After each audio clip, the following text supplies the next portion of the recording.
تو یاد رکھیے، ٹھیک ہے۔ اسی طرح اللہ رب العزت ہمارا رب بھی ہنستا ہے، یاد رکھیے۔ کیسے؟ جیسے اس کی شان کو لائق اور زیبا ہے۔ آئیے صحیح مسلم کی روایت ہے، نبی اکرم صلی اللہ علیہ وسلم فرماتے ہیں اللہ تعالیٰ روز قیامت دو لوگوں پر ہنسیں گا، دونوں جنتی ہوں گے، ایک قاتل ہوں گا اور ایک مقتول ہوں گا۔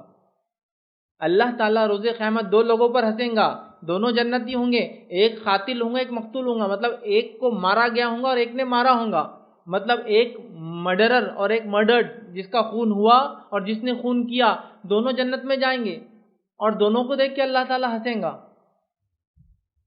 اب یہ کیسی بات ہوئی کہ ایک قاتل ہے اور دوسرا مقتول ہے لیکن دونوں جنت میں جا رہے؟ نبی اکرم صلی اللہ علیہ وسلم نے ایکسپلین کیا اور فرمایا پہلے ایک شخص جو کہ اسلام پر نہیں تھا، اس نے مسلمان سے جنگ کی اور مسلمان کو شہید کر دیا، تو وہ مقتول ہو گیا اور یہ قاتل ہو گیا۔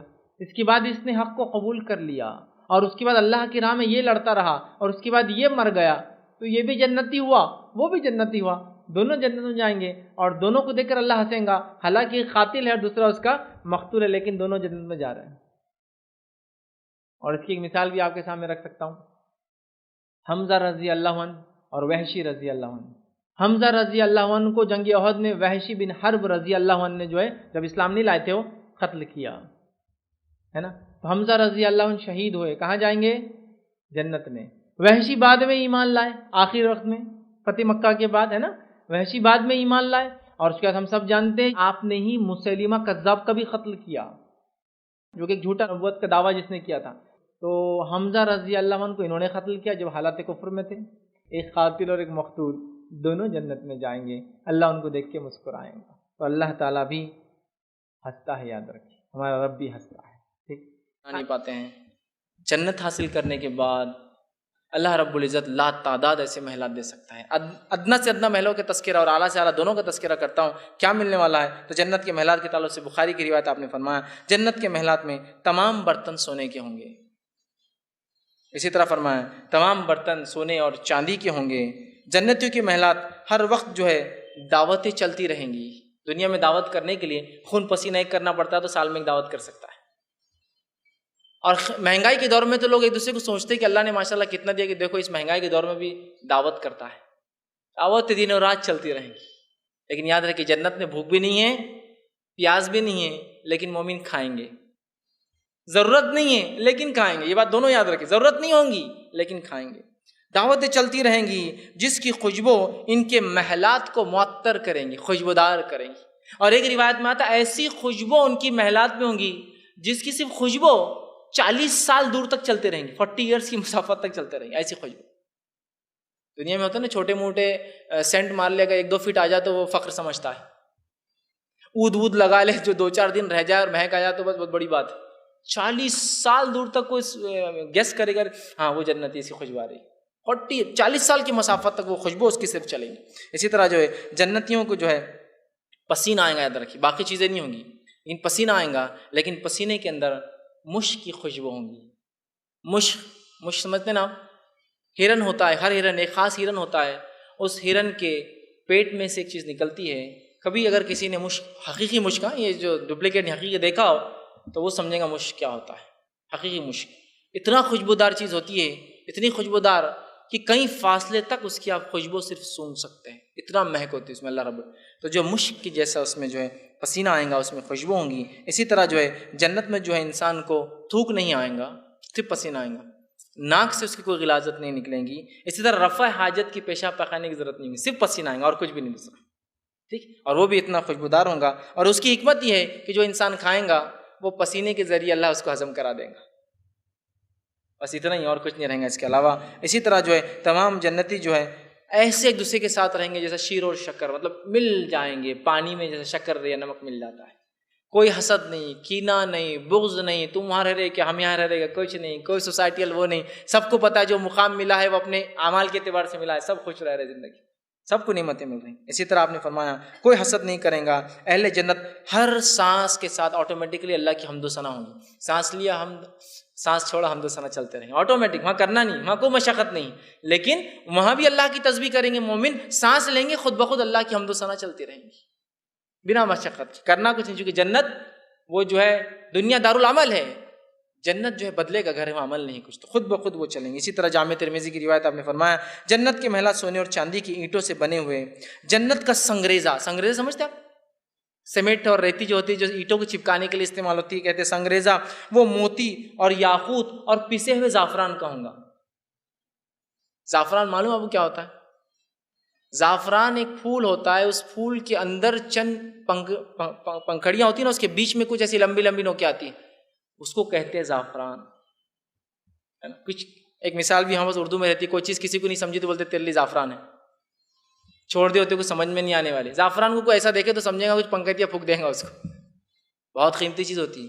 تو زعفران جو ہے اس کی مٹی زعفران کی ہوں گی، اس کا سنگریزہ جو ہے موتیوں کو کرش کر کے بنایا جائے گا، جس سے بنیں گے۔ جنت میں جو ہے موت نہیں آئیں گی، جنتی ہمیشہ ہمیشہ زندہ رہیں گے اس فائدہ اٹھانے کے لیے، اور جنت میں بڑھاپا نہیں آئیں گا، جنتی ہمیشہ ینگ اور جوان رہیں گے۔ اس لیے کہ نعمتیں اگر پوری بھی مل جائے اور زندگی چلی جائے تو کیا کریں، ہمیشہ کی زندگی ملنے والی ہے، اس ہمیشہ کی زندگی کے لیے دنیا کی جو ہے کچھ سالہ زندگی کو قربان کرنا ہوگا۔ اسی طرح جو ہے ابن ابی دنیا کی ایک روایت آپ نے فرمان کہا جنت عدن کو اللہ تعالیٰ نے اپنے ہاتھوں سے تعمیر کیا ہے، جنت عدن کے محلات ایک اینٹ سفید موتی کا ہے۔ جنت عدن ایک خاص مقام ہے جنت کا، جو اللہ نے خود اپنے ہاتھوں سے بنایا ہے مومنوں کے لیے۔ جنت کے کچھ حصے فرشتے بناتے ہیں حکم سے، لیکن کچھ حصے اللہ نے بنائے، جنت عدن اسی کا مقام ہے۔ ٹھیک، کہا اس کا ایک اینٹ سفید موتی کا، ایک اینٹ سرخ یاقوت پتھر کا، ایک اینٹ سبز زمرد پتھر کا، جو ہرے رنگ کا آتا ہے، ایک پتھر بہت قیمتی ہوتا ہے، عام طور سے بہت کم چھوٹے چھوٹے حصے اگر لے لے تو ہزاروں اور لاکھوں اور کروڑوں میں چلے جاتے ہیں۔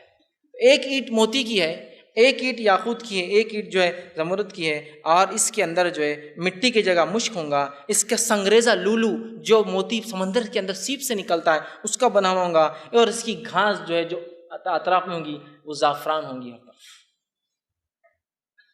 دنیا کے اندر لوگ گھر بناتے ہیں، جو لوگ کنسٹرکشن کے بزنس میں ہیں یا جو لوگ مالدار ہیں اپنے گھروں کو مختلف ٹیکنیک سے بناتے ہیں، ان سے آپ پوچھیے اینٹ کیسی تھی، مٹی کی تھی یا مرم کی تھی؟ مٹی کی اینٹ بچتی ہے، مرم کی اینٹ بچتی نہیں، دھب دھب کرتی ہے۔ اس سے ہی فضیلت پتہ، ارے مٹی کی اینٹ سے بنا رہے انہوں، اس دور میں بھی اتنی مہنگی اینٹ آتی، 10,000 روپے میں آتی، وہ دوسری 5,000 میں آئی تھی سستی والی۔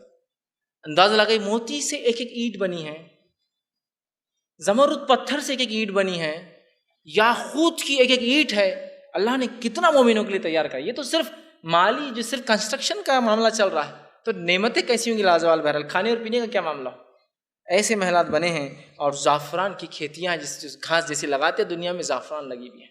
اسی طرح آپ فرماتے ہیں، حدیث کے اندر مسلم کی روایت ہے، بعض محلات میں سونے کے باغات ہوں گے جن کی ہر چیز سونے کی ہوں گی، ہر چیز سونے کی ہوں گی، بعض محلات چاندی کے ہوں گے جن کی ہر چیز چاندی کی ہوں گی۔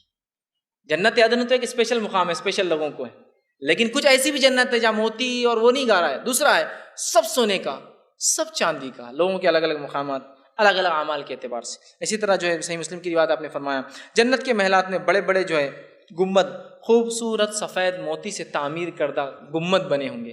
یاد رکھیے دنیا میں کوئی انسان گنبد والا گھر نہیں بنا سکتا۔ نبی اکرم صلی اللہ علیہ وسلم نے فرمایا حدیث کے اندر کہ ایک شخص جو ہے اپنے گھر پہ گنبد جیسا بنا رہا تھا، اسے بتایا گیا کہ اللہ کے رسول نے اس کو ناپسند کیا، اس نے فوراً توڑ دیا، آپ نے پسند نہیں کیا اس کو۔ لیکن جنت میں گھر گنبد بنے ہوں گے، ڈومز بنے ہوں گے اس میں، جو موتی کے بنے ہوں گے۔ اسی طرح جنت کے خیمے، یہ تو کنسٹرکشن کا معاملہ ہوا، گھر کیسے ہوں گے، اس میں خیمے گھر کے باہر آؤٹ ڈور میں آپ بناتے ہیں چھوٹے سے روم، کبھی کبھار بیٹھ جائے، جھولا وولا لگا ہوتا ہے ٹہلنے کے لیے، خیمے جو سائڈ میں ہوتے ہیں گھر سے الگ بناتے ہیں، وہ خیمے کیسے ہوں گے صرف وہ دیکھ لی سن لیجیے تو میں سمجھتا ہوں گھر کیسے ہوں گے کہ تو اس کی بہت تفصیلات نہیں آ رہی ہیں، خیموں سے گھر کا اندازہ لگا لیجیے۔ آئیے اللہ رب العزت قرآن میں فرماتا، سورہ رحمان سورہ نمبر 55 آیت نمبر 72 اور 73 کے اندر فرمایا ہر جنتی کے محل میں خوبصورت خیمے ہوں گے جن میں اہل جنت کی حوریں قیام پذیر ہوں گی۔ آؤٹ سائڈ اب گھر کے اندر تو ایک الگ معاملہ ہے، باہر جو خیمے لگے ہیں اس کے اندر ان کی حوری ہوں گی، خیمے لگے ہیں۔ اور ایک خیمے کے تعلق سے آپ فرماتے ہیں، صحیح مسلم کی روایت ہے کہ جنت کا ہر خیمہ کم از کم 60 میل کا ہوگا۔ 60 میل، سمجھ رہے آپ 60 میل کس کو کہتے ہیں؟